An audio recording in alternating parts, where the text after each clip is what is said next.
Hello everyone, welcome. In this video, we would be learning how to build the project reminder app. So I hope all of you guys are excited for this session. So without any further delay, let's start. Now the first step that we need to perform today is to understand the output that we are trying to achieve. तो चलिए सबसे पहले हम लोग ये देखते हैं कि हम लोग कैसा आउटपुट एक्सपेक्ट कर रहे हैं इस प्रोजेक्ट से. So over here in the output, the first thing I am getting asked is the question, what shall I remind you about? मतलब ये किस चीज के लिए आप रिमाइंडर सेट कर रहे हो. So let's say lunch. Okay, lunch break के लिए मैं ये रिमाइंडर सेट कर रही हूँ. Now let me press enter.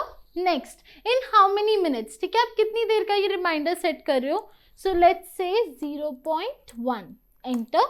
Now let's wait.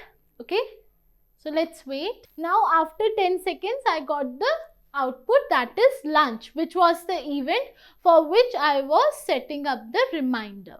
So I hope the output is clear. Now let's move forward and let's understand the logic behind the project. So one second. Okay, now reminder app, right? So this can be divided into two parts. Now the first part is the event name, okay, the name of the event for which we are setting the reminder. Second is the time, right? तो basically हमसे दो input मांगे जा रहे हैं, एक तो event name जो है स्ट्रिंग फॉर्म में, ठीक है, दूसरा होगा टाइम जो हम मिनट्स में मांग रहे हैं, right. We are asking for a minute input. ये हम फ्लोट डेटा टाइप में भी ले सकते हैं, राइट, फ्लोट, ठीक है. सो ये होगा स्ट्रिंग, ये हो गया फ्लोट, ठीक है. उसके बाद हम क्या करेंगे, ये जो हमें टाइम मिलेगा उसको मैं मल्टीप्लाई करूंगी 60 से. ओके, आफ्टर दैट हमारे पास एक मॉड्यूल है पाइथन में, the name of the module is time, ठीक है. इसके बारे में अभी बात करते हैं. ये जो टाइम मॉड्यूल है ना, इसका मैं एक बिल्ट इन फंक्शन यूज करूंगी, टाइम डॉट स्लीप, ठीक है. तो फॉर एग्जाम्पल मुझे यूजर ने यहाँ पे जो टाइम दिया है वो है x. तो जैसे ही वो x टाइम हो जाएगा तो मैं उस टाइम के बाद स्टॉप कर दूंगी. ये जो टाइम की क्लॉक चल रही होगी उसे मैं स्टॉप कर दूंगी और एक रिमाइंडर मैसेज आ जाएगा यहाँ पे. रिमाइंडर मैसेज किस टाइटल से आएगा या उसमें क्या लिखा होगा, जो मैंने इवेंट नेम दिया है ना वो यहाँ पे रिमाइंडर मैसेज के फॉर्म में पॉपअप होगा, ठीक है. So I hope it is clear. और मैंने यहाँ पे ये बोला था कि ये जो टाइम वाला मॉड्यूल है इसके बारे में एक चीज़ डिस्कस करते हैं.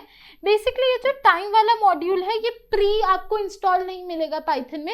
अगर आप डायरेक्टली इसे इंपोर्ट करके यूज़ करने का ट्राई करोगे तब आप पाइथन की लाइब्रेरी से इसे यूज़ नहीं कर पाओगे.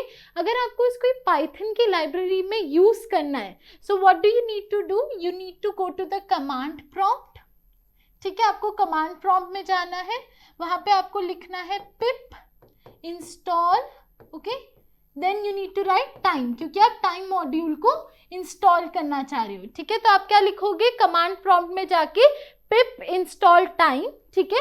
जब आप ये लिख दोगे वो इंस्टॉल होगा पाइथन लाइब्रेरी में और उसके बाद आप उसे इंपोर्ट करके यूज कर पाओगे. अगर आप ये स्टेप नहीं परफॉर्म करते और डायरेक्टली इंपोर्ट करके उसे यूज करने की कोशिश करोगे तो आपका कोड एग्जीक्यूट नहीं होगा, ठीक है, क्योंकि वो लाइब्रेरी में प्रेजेंट नहीं है. You need to install it first and then you can use it. So remember this important point.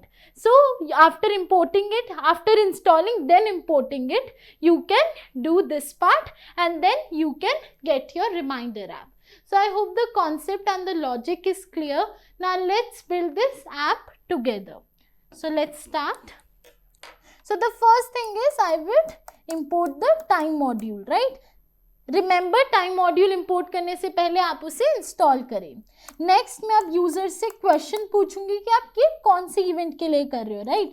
So what shell I remind you, ठीक है, किसके लिए ये रिमाइंडर रखा जा रहा है. So what shell I remind you, ठीक है. ये क्वेश्चन मैंने यूजर से पूछा और यूजर मुझे एक इनपुट देगा, राइट. सो इवेंट का इनपुट देगा यूजर मुझे, इवेंट एक्स का वो बताएगा वो मुझे. तो यहाँ पे जो मुझे इनपुट मिलेगा वो मुझे चाहिए स्ट्रिंग फॉर्म में, ठीक है. हो सकता है कोई यूजर नंबर्स दे दे, राइट, न्यूमेरिक इनपुट दे दे, दैट इज रॉन्ग. मुझे स्ट्रिंग इनपुट चाहिए. So str and then input. Okay, now let's move forward. Next is print मैं स्क्रीन पे प्रिंट करूंगी कि अब मुझे आप टाइम बताओ कितनी ड्यूरेशन, राइट। सो यहाँ पे मैं लिखूंगी ड्यूरेशन इन मिनट्स, कितनी देर के बाद आपको ये रिमाइंडर मैसेज चाहिए, राइट। सो ड्यूरेशन इन मिनट्स, और यहाँ पे मैं लिख देती हूँ एल टाइम, ठीक है, टाइम बता दो आप मुझे, और इनपुट मैं लूंगी फ्लोट में, right. So float input. I hope it is clear. सबसे पहले मैंने पहले तो इम्पोर्ट टाइम करा, फिर मैंने स्क्रीन पे प्रिंट करा कि अब आप मुझे इवेंट बता दो जिसके लिए आपको ये रिमाइंडर चाहिए, ठीक है। फिर वो इवेंट का इनपुट लिया इन स्ट्रिंग फॉर्म, फिर मैंने प्रिंट करा ड्यूरेशन बता दो कितनी ड्यूरेशन के बाद ये रिमाइंडर चाहिए, और उसका इनपुट लिया मैंने in float form, right. Now let's move forward. जो मेरे पास एल टाइम है, right, L time equal to, इसको मैं मल्टीप्लाई करूंगी 60 से, जैसे हमने डिस्कस करा था, right. Next time dot sleep, time module का स्लीप वाला बिल्ट इन फंक्शन में यूज करूंगी, किसके ऊपर, एल टाइम। जैसे ये वाला टाइम हो जाएगा, अब स्टॉप हो, और क्या प्रिंट होगा स्क्रीन पे, प्रिंट टेक्स्ट, टेक्स्ट नहीं प्रिंट, हमने यहाँ पे क्या नाम दिया है, इवेंट एक्स, मतलब इवेंट का जो भी नाम है या जो भी इवेंट के बारे में आपको बताया गया है उस इवेंट को आप प्रिंट कर दो। प्रिंट की स्पेलिंग में यहाँ पे मेरी साइड से एक मिस्टेक है, let me correct it. So यहाँ मैंने लिख दिया print event X. Now I need to check if this is working properly और not, so let's check it, give me 1 minute.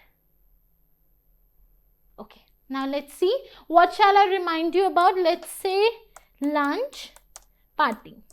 Okay, enter duration in minutes, so I will write 0.1.